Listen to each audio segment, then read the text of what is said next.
Welcome students, welcome you arts academy class 12th political science chapter समकालीन विश्व में अमेरिकी वर्चस्व। आज की क्लास में हम एक नया इसका फर्स्ट टॉपिक स्टार्ट कर रहे हैं। टॉपिक का नाम है नई विश्व व्यवस्था की शुरुआत। तो सबसे पहले हम टॉपिक के समझने की कोशिश करेंगे कि टॉपिक क्या कह रहा है हमसे। तो टॉपिक है नई विश्व व्यवस्था की शुरुआत।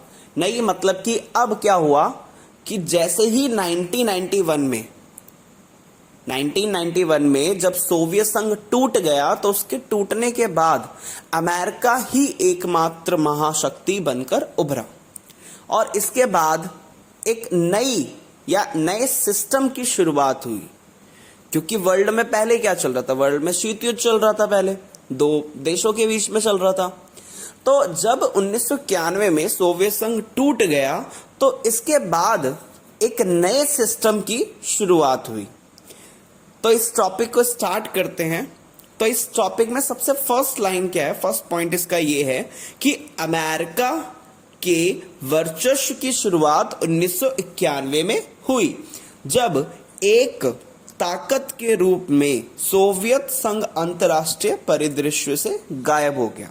तो इसमें आपसे अगर क्वेश्चन पूछा जाए तो क्वेश्चन ऐसे भी पूछा जा सकता है कि अमेरिका के वर्चस्व की शुरुआत कब हुई। तो आप बता सकते हैं कि अमेरिका के वर्चस्व की शुरुआत 1991 के बाद हुई। क्यों हुई? क्योंकि 1991 में सोवियत संघ टूट गया था और जो शीत युद्ध चल रहा था दो महाशक्तियों के बीच में चल रहा था, एक तो सोवियत संघ और दूसरा अमेरिका। जब सोवियत संघ टूट गया तो अब एक ही विनर बचा, एक ही देश जीत गया और वो कौन था? अमेरिका था। तो इसलिए अमेरिका के वर्चस्व की जो शुरुआत हुई वो 1991 में हुई थी। और आपको पता चल गया होगा इसका आंसर 1991 में इसलिए हुई थी क्योंकि 1991 में सोवियत संघ टूट गया था। इसके बाद नेक्स्ट इसमें हम बात करेंगे प्रथम खाड़ी युद्ध के बारे में। बहुत ही इंपॉर्टेंट है, पूछ सकता है आपसे एग्जाम में। तो प्रथम खाड़ी युद्ध की शुरुआत करते हैं, स्टार्टिंग करते हैं कि क्या था प्रथम खाड़ी युद्ध। युद्ध मतलब सिंपल लड़ाई, जैसे पहला विश्व युद्ध हमने पढ़ा, दूसरा विश्व युद्ध पढ़ा, शीत युद्ध भी पढ़ा, तो ऐसे ही एक प्रथम खाड़ी युद्ध भी हुआ था। इसके ऊपर बात करते हैं। तो कहता है 1990 के अगस्त में इराक ने कुवैत पर हमला किया और बड़ी तेजी से उस पर कब्जा जमा लिया। एक स्टोरी की तरह है, आपको बस स्टोरी समझनी है, पूरा आप ऐसे ही लिख दोगे। इसमें समझने की क्या बात है, इसमें तो पहले तो दो देशों की बात की जा रही है। एक पहला था कुवैत और दूसरा इराक।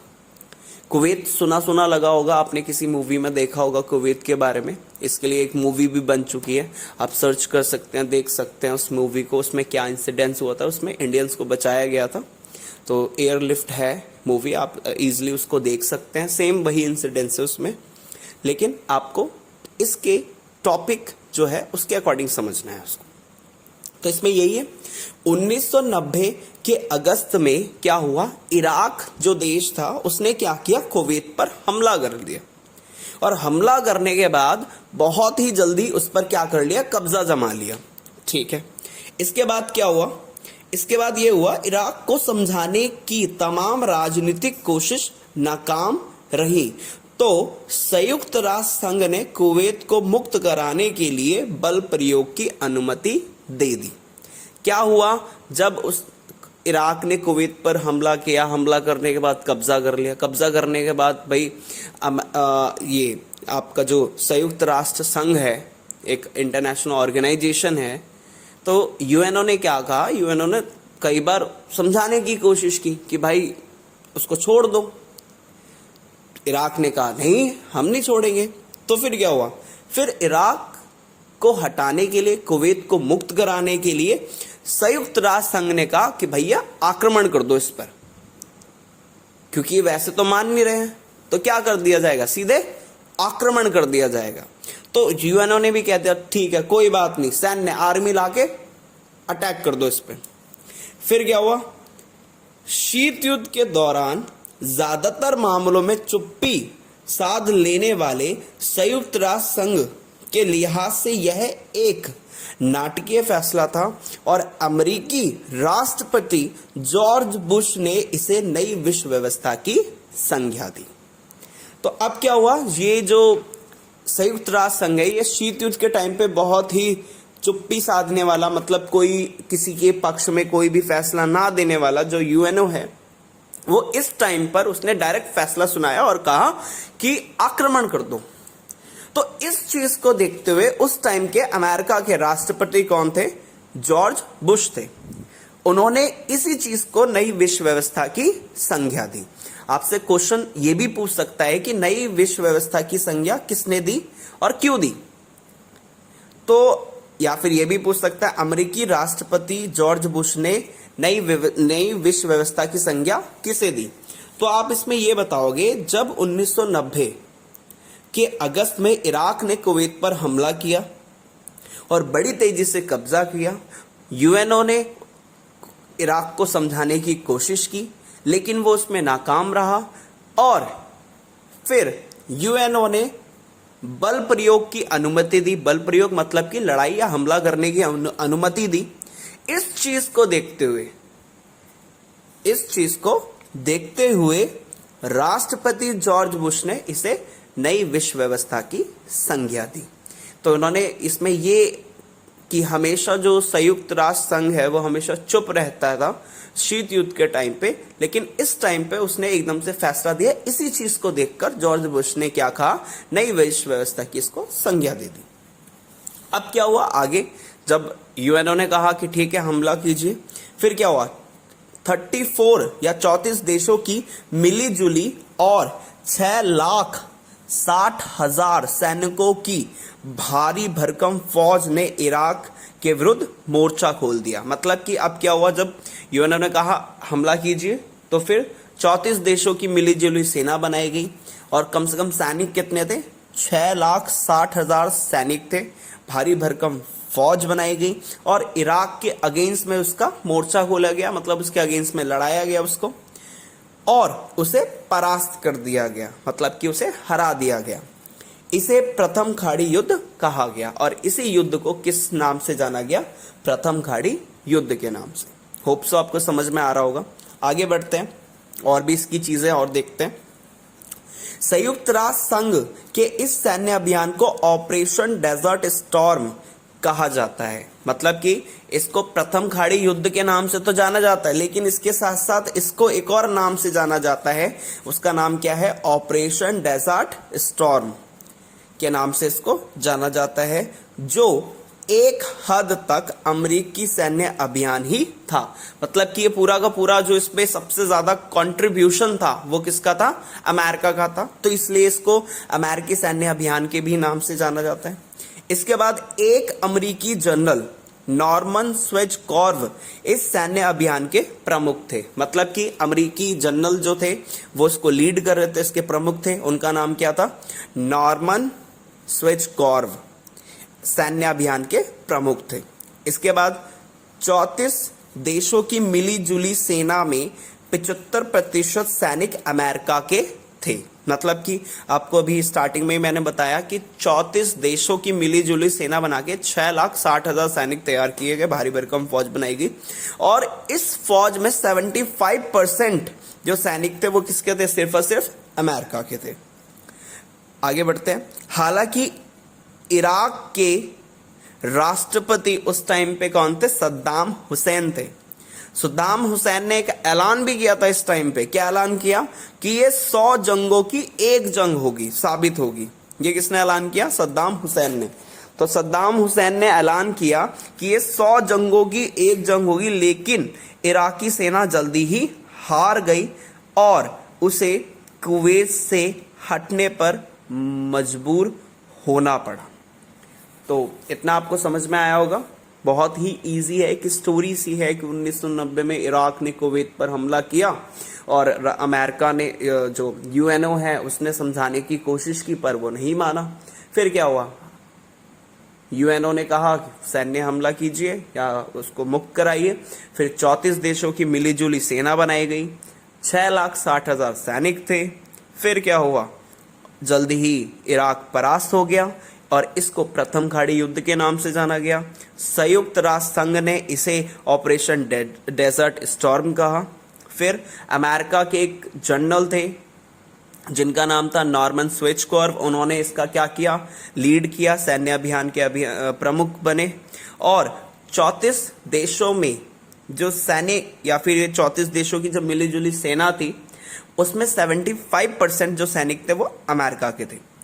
इसके बाद सद्दाम हुसैन ने एक ऐलान भी किया था कि ये 100 जंगों की एक जंग होगी, लेकिन ऐसा साबित नहीं हुआ और जल्दी ही वो हार गए और उन्हें कुवैत को छोड़ना पड़ा।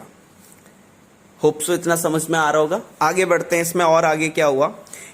बड़े विज्ञापनी अंदाज में अमेरिका ने इस युद्ध में तथाकथित स्मार्ट बमों का प्रयोग किया। इसके चलते क्या किया गया, जब इसमें स्मार्ट बमों का प्रयोग किया गया तो कुछ पर्यवेक्षकों ने इसे कंप्यूटर युद्ध की भी क्या दी, संज्ञा दी।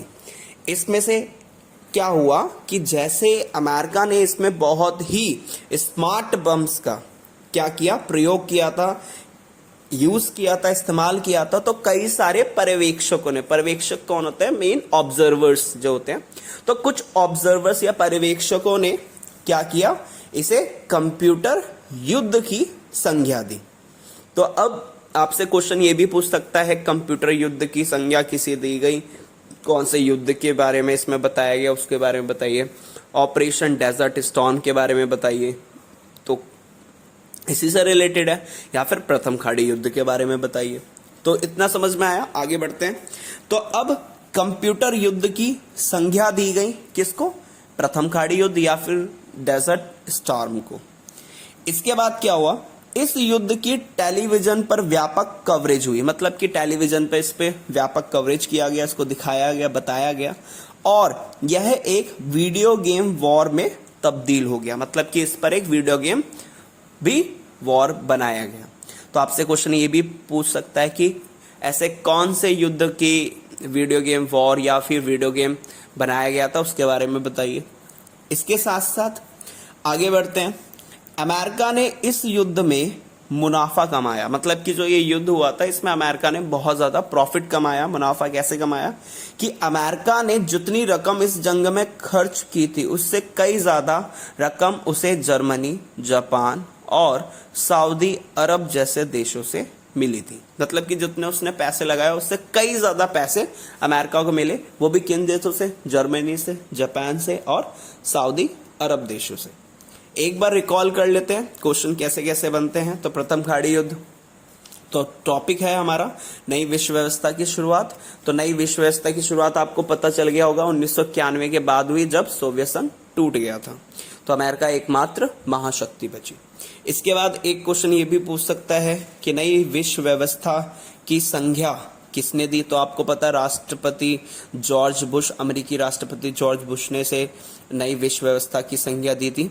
और या फिर ये भी पूछ सकता है नई विश्व व्यवस्था की संज्ञा या फिर नई विश्व व्यवस्था क्या है। तो आपको बताना है कि जब 1990 में क्या हुआ था, अगस्त में इराक ने कुवैत पर हमला किया और हमला करने के बाद जल्दी उस पर कब्जा किया, और कब्जा करने के बाद क्या किया, मेन यूएनओ ने समझाने की कोशिश की पर वो नाकाम रहा। फिर यूएनओ ने क्या कहा कि सैन्य हमले की या हमले की अनुमति दे दी। तो इसी चीज को देखते हुए कि जो हमेशा शीत युद्ध के समय में चुप रहने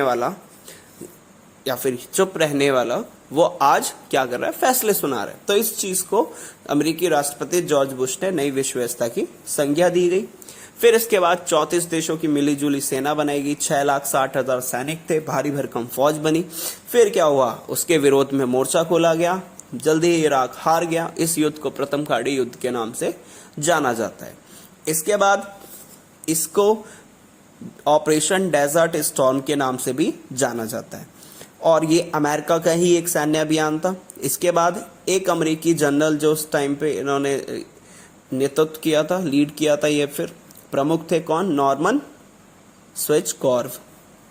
34 देशों में से 75% सैनिक सिर्फ और सिर्फ अमेरिका के थे। इराक के राष्ट्रपति सद्दाम हुसैन ने क्या किया था, ऐलान किया था कि ये 100 जंगों की एक जंग होगी, लेकिन ऐसा साबित नहीं हुआ। फिर क्या हुआ, बड़े ही विज्ञापनीय अंदाज से अमेरिका के इस युद्ध में उन्होंने क्या किया, अमेरिका ने स्मार्ट बमों का प्रयोग किया था, इसलिए इसको कंप्यूटर युद्ध की भी संज्ञा दी गई। टेलीविजन में इसको व्यापक कवरेज मिला था, इसकी वजह से इसमें वीडियो गेम भी बना, वीडियो गेम वॉर भी बनाई गई। फिर इसके बाद अमेरिका ने जितना इस युद्ध में खर्च किया था उससे ज्यादा उसने मुनाफा कमाया, किससे? जर्मनी, जापान और सऊदी अरब से। होप सो आपको समझ में आया होगा। Thank you.